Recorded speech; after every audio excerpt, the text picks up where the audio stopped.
maka juga digunakan ya. Ini buat menerangkan makro, lebih enak pakai cara seperti ini. Nah, sekarang saya balik sini dulu. Kalau seandainya harga berubah, berarti sekarang kita melepas asumsi lain bahwa P1 C1 ini itu ada nilainya. Ya. Dia ada bernilai sekarang. Nilainya tidak sama. Karena P1 sekarang ya kita asumsikan P1 itu tidak sama sekarang dengan nilai dia di P2 ya.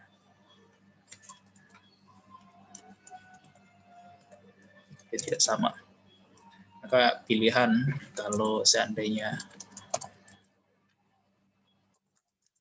video itu ya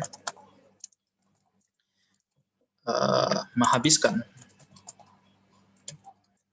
pendapatan dia ya, di masing-masing periode, artinya tidak menyisakan tabungan di periode selanjutnya dan tidak meminjam di periode selanjutnya, habis tiap periode.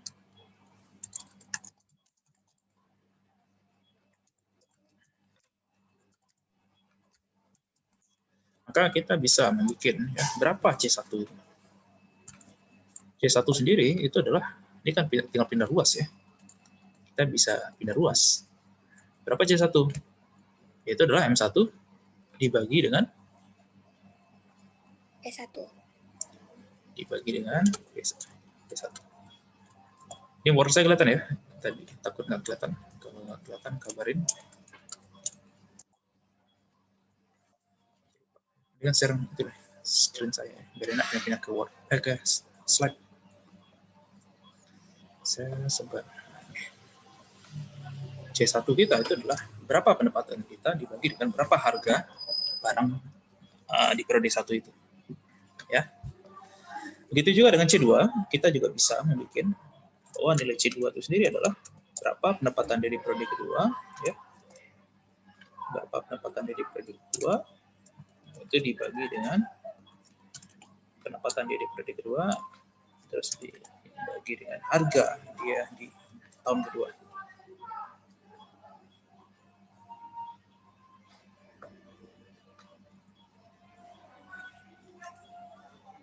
Nah, kalau mau bikin intercept juga bisa, ya. Kita bisa membuat intercept baru kalau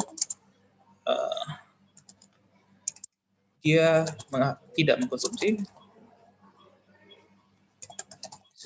ya di periode 1, tapi menghabiskan di periode 2. Ini periode 2 ya, atau angka 2 juga ya, periode 2. Cara gimana ya? Sama dengan tadi C2 sendiri. Berarti kan dia nabung gitu ya, karena tidak ada yang tidak mengkonsumsi di periode pertama.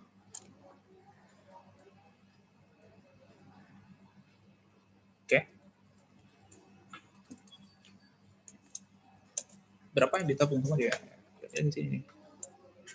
Atau cara inilah ya. Ini ada di sini nih. Oops. Saya liatin slide aja nih, biar agak cepat sedikit.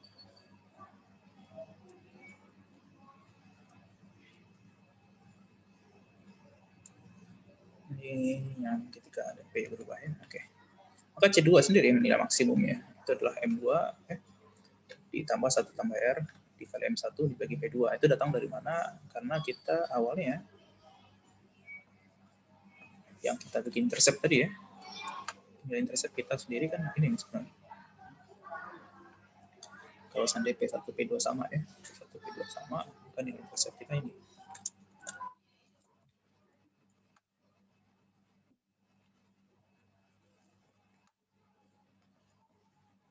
Yang berkaitan dengan materi sebelumnya juga, bahwa C2 sendiri adalah berapa M2 ditambah M1 dikali 1 tambah R. Tapi kan di sini sebenarnya ada P2 sebenarnya.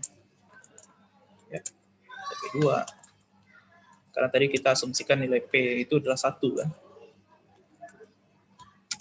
$1 gitu. Nah, di sini kalau seandainya kita asumsikan ini berbeda, maka P2 kali C2 itu akan sama dengan M2 ditambah M1 dikali 1 tambah R. Ya. Berarti C2 berapa? Ya, tinggal dipindah luaskan ya. C2 itu adalah ini.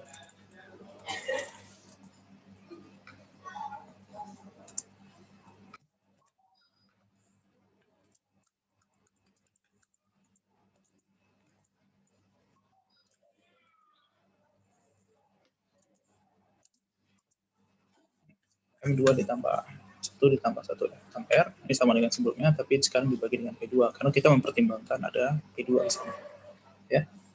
Itulah total maksimum C2 yang bisa dilakukan ketika tidak terjadi konsumsi di periode pertama. Yaitu adalah pendapatan dia di periode kedua ditambah dengan, tapi ingat ya, M2 sendiri itu akan senilai dengan berapa harga barang tersebut. Contoh yang sederhana tuh yang tinggal di Jakarta misalnya, itu Medan juga sama ya, Sibolga kayaknya sama, lebih mahal. Termasuk yang Padang sekalipun ya, biaya hidup di Padang lebih besar, lebih tinggi pada Payakumbuh. Mungkin yang kalian udah terasa gitu kan, pas balik jajan di luar, Payakumbuh masih agak lebih murah, termasuk biaya hidup. Maka konsumsi, berapa konsumsi kita bisa lakukan, ya, tergantung berapa pendapatan kita dan dibagi dengan harga. Ini kalau misalnya kita bisa katakan ya biaya hidup itu. Ada orang yang kayak Jakarta tuh apa sekarang ya, saya lupa sekarang udah berapa, 3,5 juta 2 tahun yang lalu upah minimum 3,5 juta. Nah, sekarang mungkin udah 4 juta lah ya, berarti gaji OB di Jakarta udah 4 jutaan mungkin kalau seandainya kalian hidup di Payakumbuh 4 juta tuh udah sejahtera sekali ya, bisa makan enak gitu. Nah, itu berkaitan dengan selain pendapatan kita, harga-harga di kota itu seperti apa. Nah, di sini konsumsi kita di periode kedua itu adalah berapa pendapatan dia di periode kedua ya, ditambah dengan hasil tabungan dia di periode pertama tadi, terus dibagi dengan harga yang berlaku di periode kedua. Itu untuk maksimum ya, maksimum dari expenditure yang bisa dilakukan atau konsumsi maksimum yang bisa dilakukan di periode kedua. Dengan cara sama, kalian bisa lakukan dengan cara sama ya, untuk mencari C1 tadi interceptnya sama, M1 tambah M2 dibagi 1 tambah R ya, ketika kita tidak mempertimbangkan harga. Nah, sekarang tinggal dibagi saja di bawahnya dengan P1. Itulah intercept dari C1, yang intercept C2 adalah tadi ya. Nah, sekarang kita udah punya ya masing-masing unit untuk konsumsi di masing-masing periode. Sekarang dengan cara yang sama juga tadi, bagaimana kalau seandainya dia menyisakan di periode pertama dikonsumsi, jadi tidak nol ya, di periode pertama dikonsumsi, tapi tidak dihabiskan semuanya. Nanti disisakan sebagian di masa depan. Sama dengan cara tadi juga, kita berarti ya, M1 ini, itu pendapatan dia harus dikurangi dengan berapa harga barang di periode pertama dikali dengan konsumsi dia terhadap barang pertama atau periode pertama. Ya, jadi M1 dikurang berapa harganya di periode pertama dikali dengan jumlah barang dikonsumsi di periode pertama. Nah, itu adalah tabungan dia kan, dikali dengan 1 tambah R. Oke. Ini sama dengan tadi, cuman kita yang berbeda sekarang. Kalau tadi adalah M1 kurang P1 kan? M1 kurang C1. Sekarang kita menambah M1 dikurang P1 kali C1. Itu aja perbedaannya. Karena kita menganggap P itu ada nilainya sekarang. Yang tadi kita anggap nilainya 1 saja ya. Sekarang kita bisa dia berupa angka-angka tertentu yang bisa kita ganti. Mau pakai rupiah, pakai dolar, terserah. Tadi angka 1 itu untuk mempermudah agar ketika 1 dikali C1 hasilnya adalah C1. Tapi sekarang kita menganggap nilai P1 itu berbeda antara P1 dengan P2 dan nilainya untuk dipermudah ya, kita anggaplah tidak sama dengan 1 untuk mempermudah. Maka tadi ya, income yang bisa diperoleh di periode kedua yang bisa dikonsumsi adalah pendapatan dia di periode kedua ditambah tabungan, hasil dari tabungan di periode pertama, yaitu adalah 1 ditambah suku bunga dikali sisa pendapatan dia yang diperoleh, dilakukan ya, pendapatan dia M1 dikurang dengan konsumsi dia P1 kali C1. Maka dengan cara sama juga P2 C2 itu sama dengan M2 ditambah 1 tambah R dikali M1 dikurang P1 C1. C2 berapa? Ya tinggal dibagi nih, semuanya dibagi dengan P2. Ya. Nah, itu yang kita nanti kelihatan slope-nya. Nilai slope itu adalah 1 ditambah R dikali P1 dibagi P2. Nah, nanti kita akan melihat tentang suku bunga real, ya.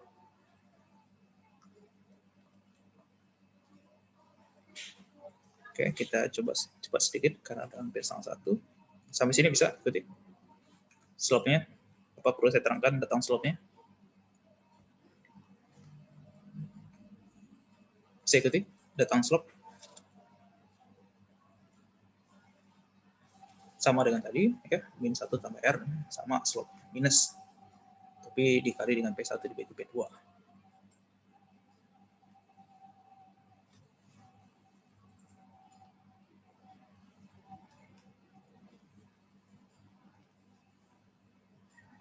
Ada yang ingin ditanyakan? Silakan.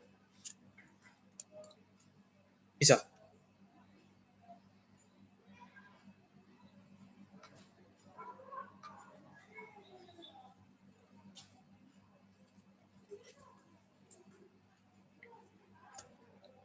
Ada yang ingin ditanyakan? Tidak. Atau saya kecepatan? Kalau saya kecepatan, saya pindah ke Word.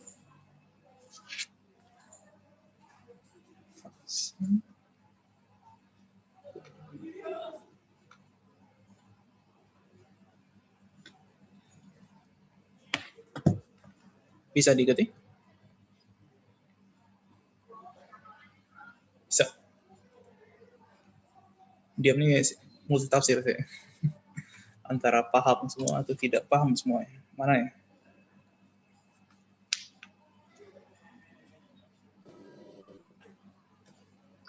Saya mau bertanya Pak, kalau untuk interceptnya Pak. Kenapa interceptnya? Kan tadi kalau kan minus 1 tambah R dikali P1. Iya. Terus? Setelah persamaan tadi dibongkar kan Pak? Iya, persamaan tadi dibongkar. Ini bisa dari sini juga bisa nih. Ya, P1 kan sini kita, makanya tadi ya, kalian ada 2 pilihan nanti. Kalian lebih senang mana gitu? Mau bentuknya? Ya. Kita akan bikin satu garis constraint gitu ya. Kalian senangnya bentuknya itu apakah present value sekarang gitu ya, nilai sekarang, bentuk nilai sekarang, atau lebih senang bentuknya nilai di masa depan gitu ya, masa depan. Maksudnya apa? Kita akan menyamakan nilainya sekarang. Kita lihat ya, berapa total konsumsi yang bisa dilakukan sama individu tersebut ya di 2 periode waktu. Itu adalah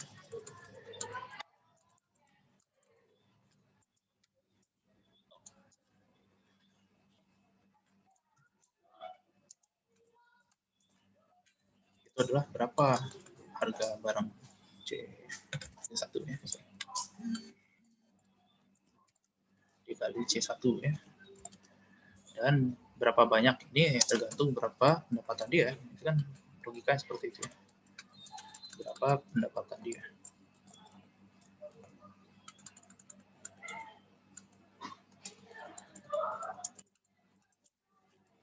Satu tadi mana tadi? 1 tambah 2 ya.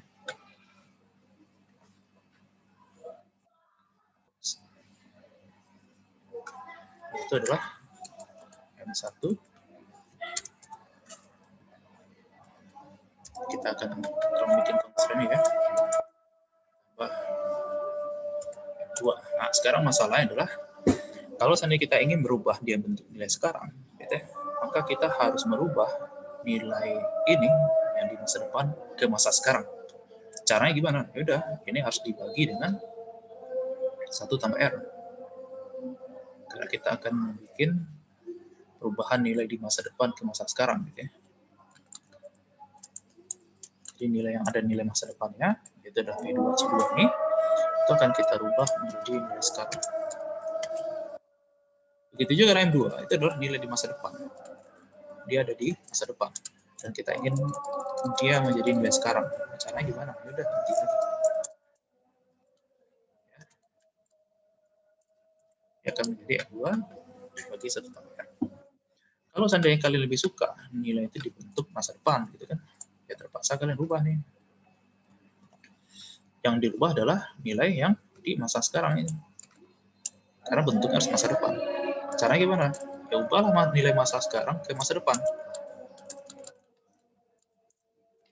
Caranya gimana? Ya dikalikan ya. Dikalikan dengan suku bunganya. Ya.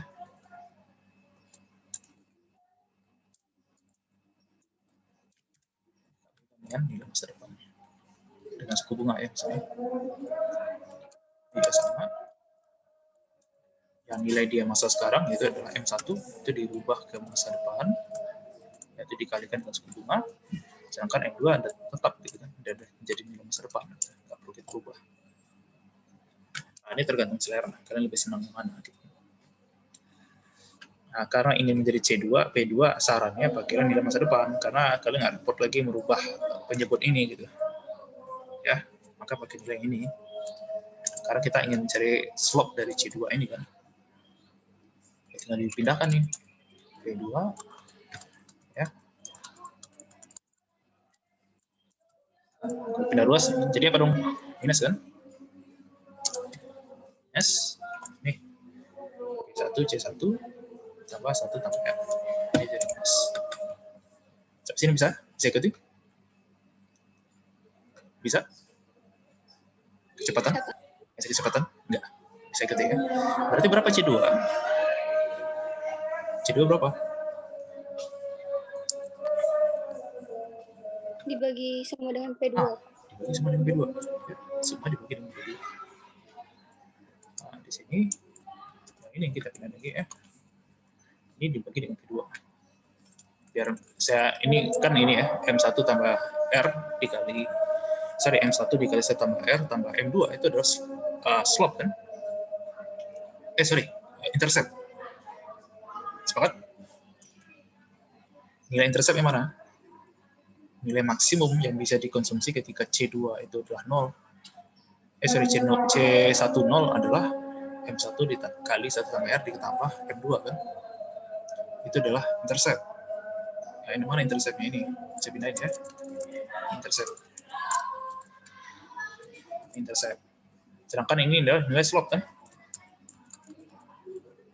Min P1 C1 tambah 1 tambah R ini adalah slope. Ya. Ini dibagi P2 ya. Ini nilai interceptnya itu adalah yang ini. Sedangkan nilai slope ini kan dibagi juga ya. Dibagi ini.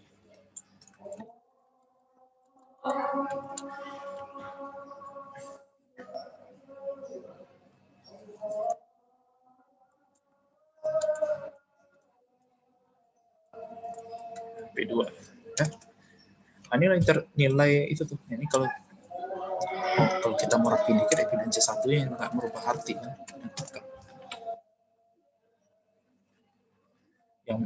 Yang slope yang mana? Ini slope.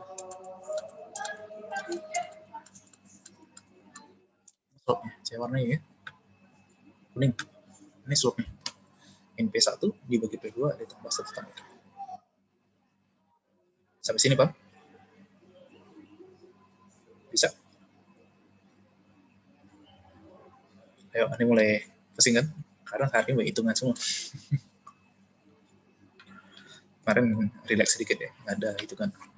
Sampai sini, Pak? P1 dibagi P2 tambah 1 tambah R itu adalah slope-nya. Nah, kita balik ke slide. Kita masuk slide sedikit, nanti menerangkan nilai inflasi nanti ya. Slope sendiri nilai adalah 1 tambah R di P1 dibagi P2 ya. Itu adalah slope-nya teman-teman. Inflasi itu apa sih? Apa inflasi? Kalian tahu inflasi itu apa? Inflasi apa?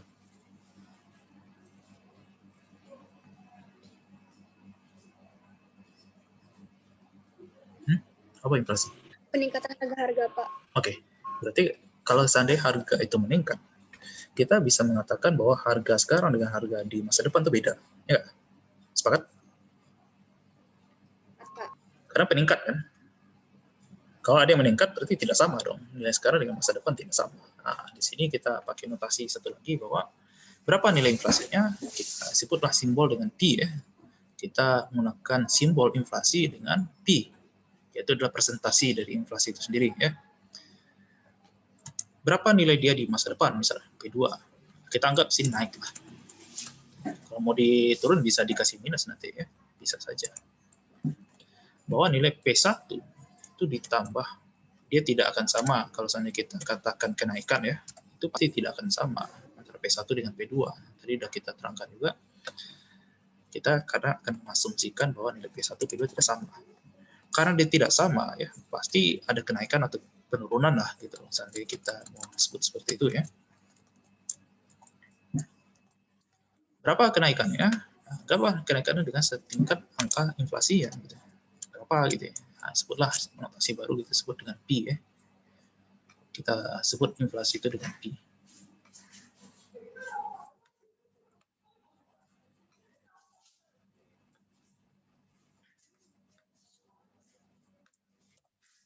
Nah, bikin nanti nilai antara P1 dengan P2 itu nilai sama. Jadi P1 itu adalah nilai P2 sekarang ya, itu adalah hasil kenaikan dari harga P1 yang kita sebut dengan inflasinya. Ya. Bahwa nilai P1 itu adalah hasil dari kenaikan perkalian dengan inflasinya. Nah, ini inflasi bebas, ini dalam bentuk persen ya. Inflasi ini dalam bentuk persen. Kalau sampai 1% berarti 0,1. Kalau 2% berarti 0,01 ya, kalau 1%. Kalau 2% 0,02 dan seterusnya. Jadi inflasi dengan presentasi itu bebas mau dikasih angka berapa. Untuk mempermudah kita simpulkan dengan P ya. Kita sebut dengan P. Oke. Jadi kalau seandainya P sama dengan 0,2 berarti inflasi sebesar 20%. Kalau P-nya 1% berarti 100%. Gitu. Sekarang kita coba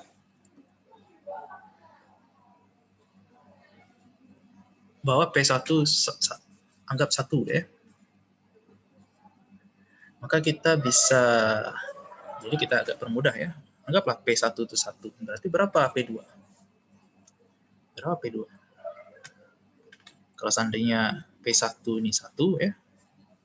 P1 ini 1, tinggal ganti nih. Anggap harganya di periode 1 itu adalah 1 ya. Kan ini tinggal ganti 1 kali 1 gitu kan. Itu bisa kita katakan bahwa nilai P2 itu sama dengan 1 ditambah P. Oke. Bisa ikuti? Bahwa nilai P2 itu setara dengan 1 ditambah kenaikan inflasinya.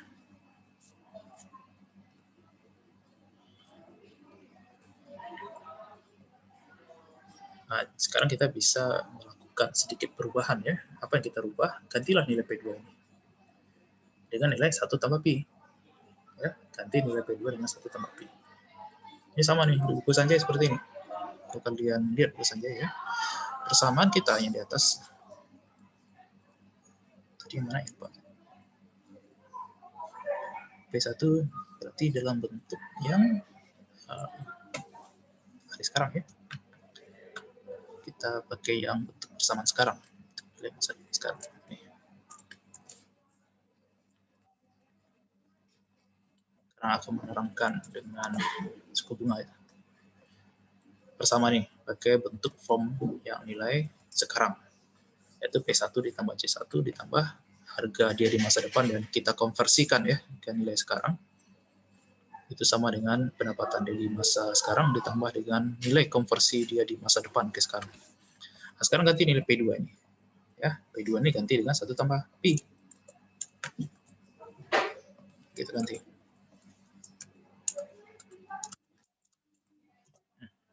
Ya, kita peroleh 1 tambah P. Ini kalau mau kita keluarkan ya. Kita pindahkan keluar boleh. Ada coba artinya. P1 kali C1 ditambah 1 tambah P dibagi 1 tambah R dikali C2 sama dengan M1 ditambah M2 ditambah 1 tambah R. Oke.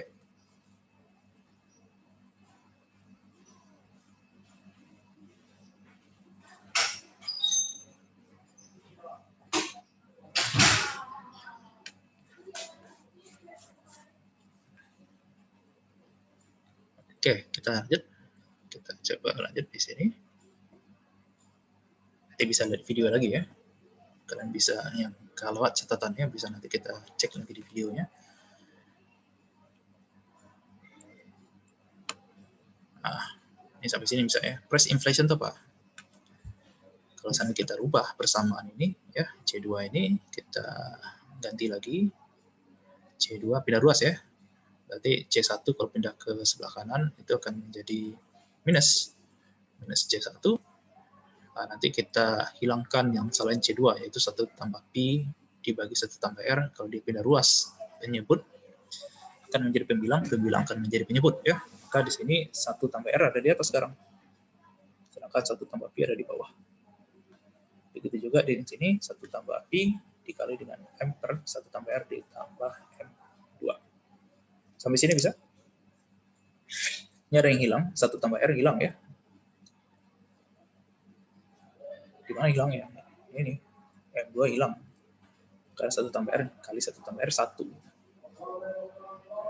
Sedangkan yang M1 ada 1 tambah R. Itu perbedaannya. Oke.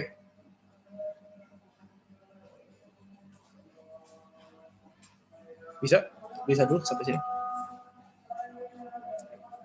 Kemiringan, slope-nya mana? Ini 1 tambah R dibagi 1 tambah Pi. Nah, di sini kalian bisa melihat kemiringan itu berkaitan dengan berapa suku bunganya dan berkaitan juga dengan kesatuan. Jadi berkaitan dengan berapa suku bunganya dan berapa inflasinya. Slope itu kan kemiringan ya. Berapa miringnya? Atau berapa yang harus kita kompensasi kalau seandainya kita ingin menambah dan seterusnya. Tergantung berapa suku bunga dan berapa inflasinya. Nah, itu mau disampaikan seperti itu kira-kira ya. Dampaknya terhadap kebijakan seperti itu.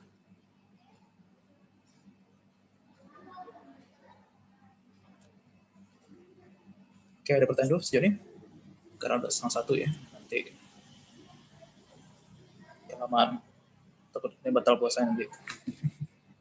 Saking hausnya melihat matematika jadi minum gitu kan. Bisa ya sampai sini? Bisa. Ya, ini bisa.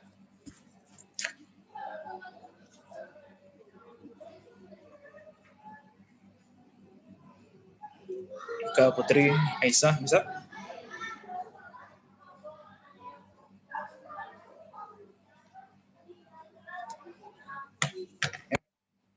Saya anggap bisa lah ya. Kita coba lanjut sedikit sebelum kita akhiri ya.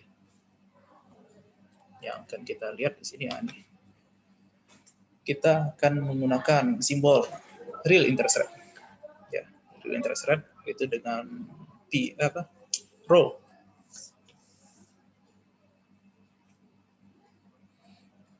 Kalian kalau di makro kan diajarkan tuh. Ya, dari si Irving Fisher gitu. Suku bunga real itu apa sih? Sama dengan ingat? Ayo makro. Cari suku bunga real.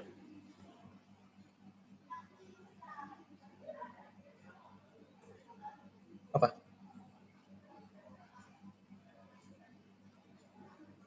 Suku bunga apa ya? Nominal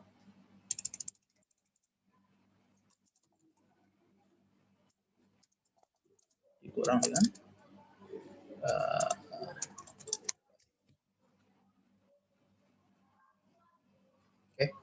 suku bunga nominal dikurang inflasi. Tambah V, Pak.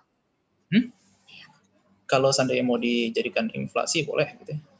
Yang inflasi itu berapa sih ya? Inflasi berarti kan adalah suku bunga real ya. Suku bunga nominal ya. Sama aja sih, nggak ngaruh. Ya akan menjadi tambah kan. Enggak. Inflasi pindah ke ruas, sorry, udah jadi minus ya tadi. Dia kan minus ya. Dikurang dengan suku bunga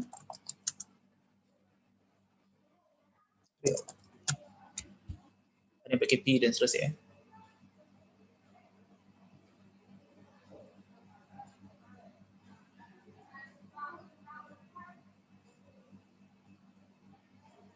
Atau kalau mau seandainya nominal, berapa suku bunga nominal? Sama juga ya. Ini nggak masalah, urutannya nggak masalah.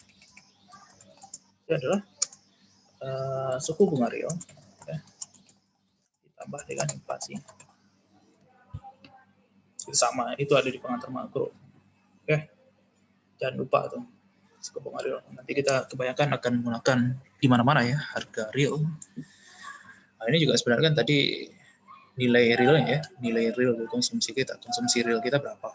Itu adalah M dibagi P, itu konsumsi real gitu. Karena kita telah mempertimbangkan harga.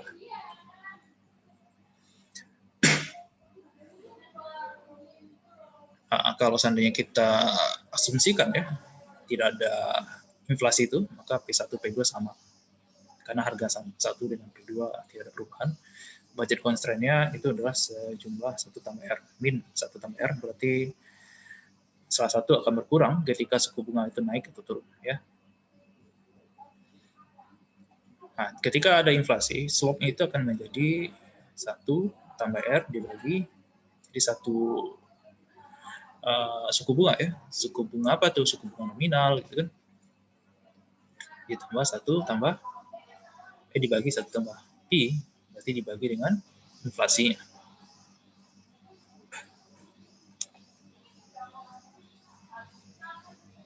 Oke, bisa? Atau pusing semua?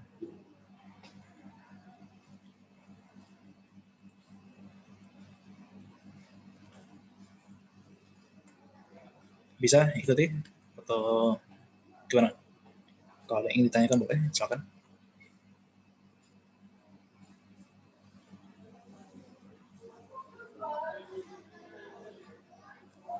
Oke, ini terakhir ya, bahwa nilai dari suku bunga real itu adalah R dikurang suku bunga, ya suku bunga real itu adalah suku bunga nominal dikurangi oleh inflasinya dibagi dengan 1 tambah P. Ini kalau seandainya kita rubah ya persamaannya, kan tadi kan ini nih, kalau kalian sederhanakan, datang gimana sih? Nah, ini saya kalau seandainya butuh kata-kata keterangannya ya, yang bingung datangnya dari mana, kita tadi udah dapat intercept-nya bahwa suku bunga tadi ya, real tadi, itu adalah 1 ditambah N.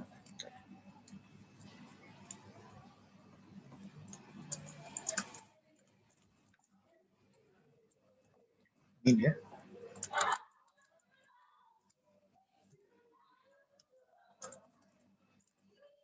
Satu tambah rho ya.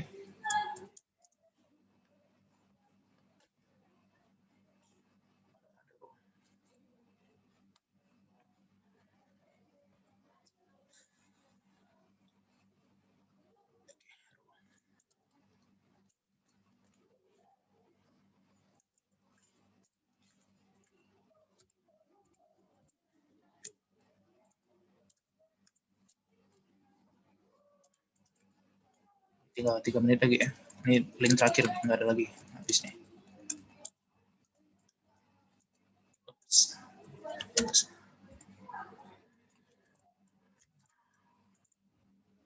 Dari min ya, ada depan minnya. 1 ditambah rho, itu akan sama dengan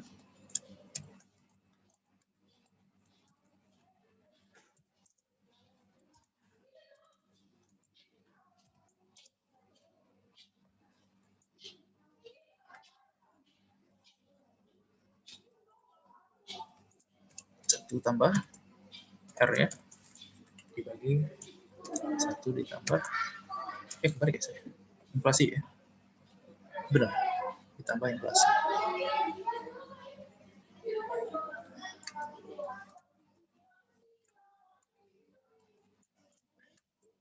Nah, ini kalau misalnya kita buka kan, jadi apa dong? Ini ada minus ya, ada minus.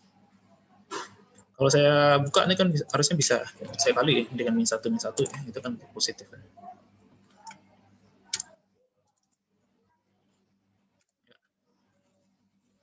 Ini ada 1 tambah rho. Kalau saya pindahkan 1 ke sebelah kiri, itu akan menjadi apa? Sorry, ke sebelah kanan. Dia akan menjadi rho sama dengan, oke,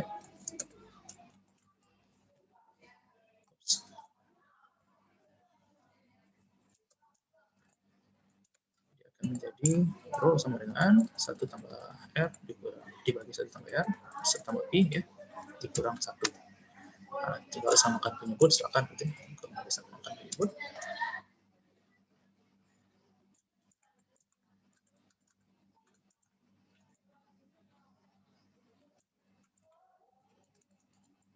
Akan menjadi seperti ini. 1 kurang 1 berapa?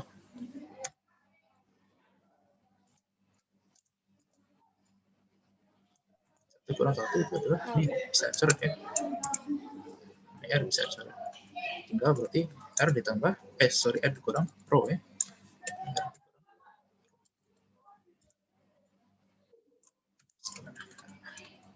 Jadi suku bunga real itu adalah suku bunga nominal dikurang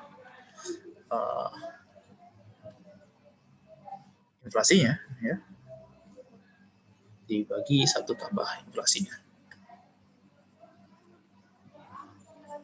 Oke, 1 menit lagi, kayaknya udah mau habis. Nggak perlu saya lanjutkan ya. Kalau masih ada beberapa slide lagi, nanti sama kan? Oke. Nah, nanti kalau seandainya inflasi, jadi datangnya kalian diajarkan di mata makro itu ya, itu diasumsikan inflasinya mendekati 0.